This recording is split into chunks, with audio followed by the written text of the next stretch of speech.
Estamos de volta com a nossa videoaula para os alunos do terceiro ano do ensino médio, trazendo aí as semanas 1, 2 e 3. A gente já falou da semana 1, da semana 2 e agora vamos abordar então nessa videoaula de hoje a semana 3 do PET 2 2021, que traz como tópico aí os 130 anos da Constituição Brasileira de 1891. Portanto, seja bem-vinda, seja bem-vindo à nossa videoaula. É importante que você vá lá no YouTube, se inscreva no nosso canal para você receber aí sempre as notificações das aulas postadas, tá ok? Então vamos lá, semana 3, PET 2, História 2021. Os 130 anos da Constituição de 1891. Há 130 anos, primeira Constituição da República Brasileira teve queixas da Igreja e ausência do povo. Depois da proclamação da República, o Brasil só voltaria à plena legalidade em 24 de fevereiro de 1891, quando os senadores e deputados reunidos na cidade do Rio de Janeiro entregaram ao país a sua Carta Republicana. Constituinte entregaram ao Brasil, ao país, a sua primeira Carta Republicana. A Constituição de 1891 completa 130 anos neste mês. Documentos da virada de 1890 para 1891, guardados nos arquivos do Senado e da Câmara dos Deputados, mostram que tampouco houve povo nesse sentido e nesse momento decisivo da história nacional, no qual o Congresso Constituinte desenhou os novos caminhos e contornos institucionais do nosso Brasil. Então vamos lá. A segunda Constituição da história do Brasil, já lembrando a de Dom Pedro de 1824, essa agora é a segunda do Brasil e a primeira da República. A primeira, de caráter republicano, foi elaborada por uma Assembleia Constituinte, que iniciou seu trabalho em dezembro de 1890, concluindo suas atividades com a promulgação da nova Carta no dia 24 de fevereiro de 1891.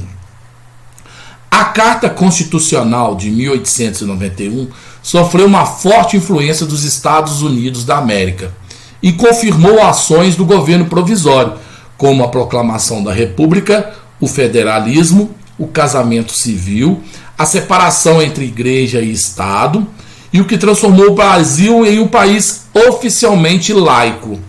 Além disso, determinou a tripartição dos poderes e a descentralização administrativa.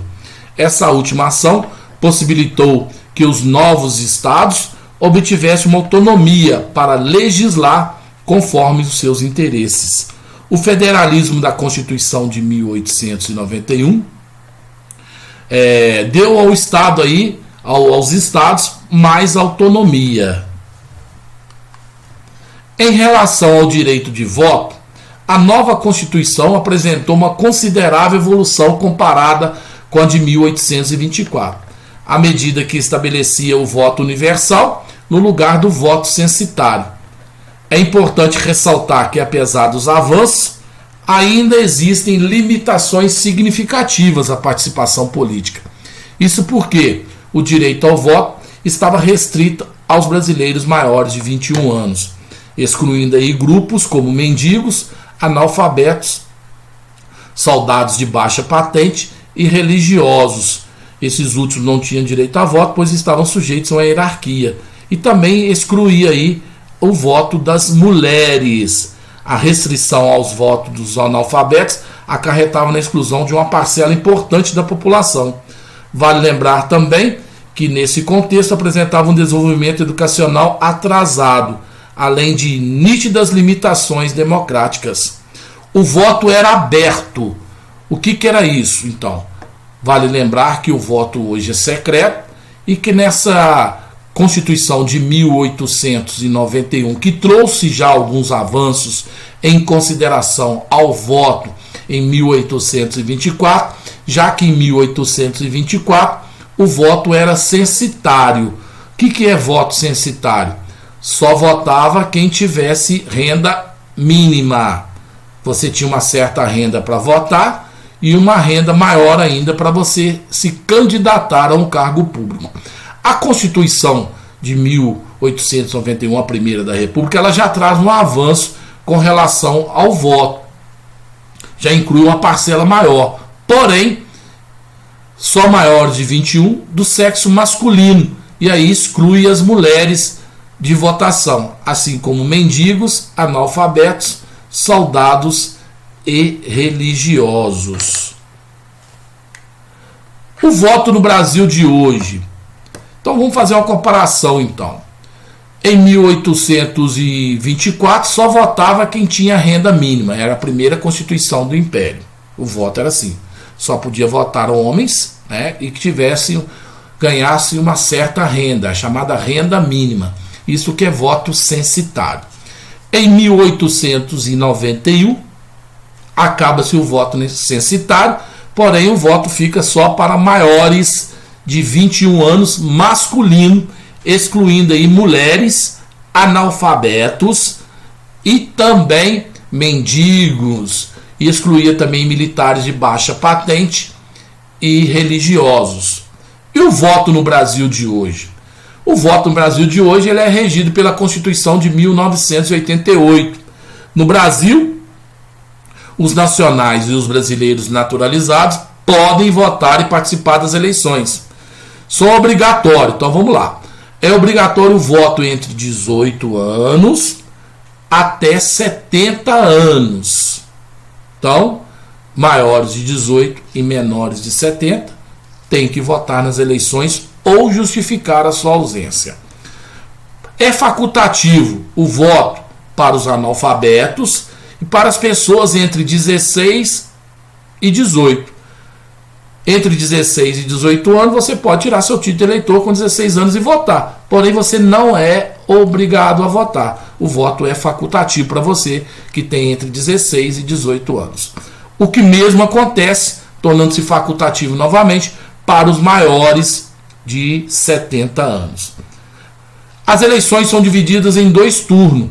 Primeiro turno e segundo turno.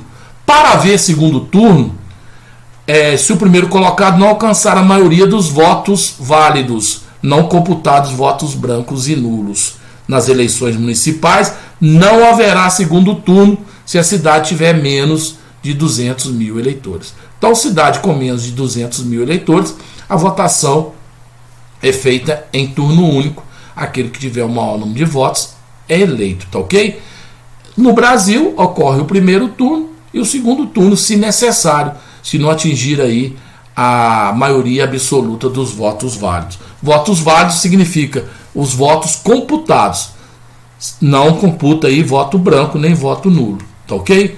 Então a gente está terminando aí a nossa semana 3 do PET 2 para os alunos do ensino médio, terceiro ano do ensino médio. Então, se você puder, se inscreva no nosso canal lá no YouTube, é videoaulas de Geografia e História, professor Marcos e professora Verônica.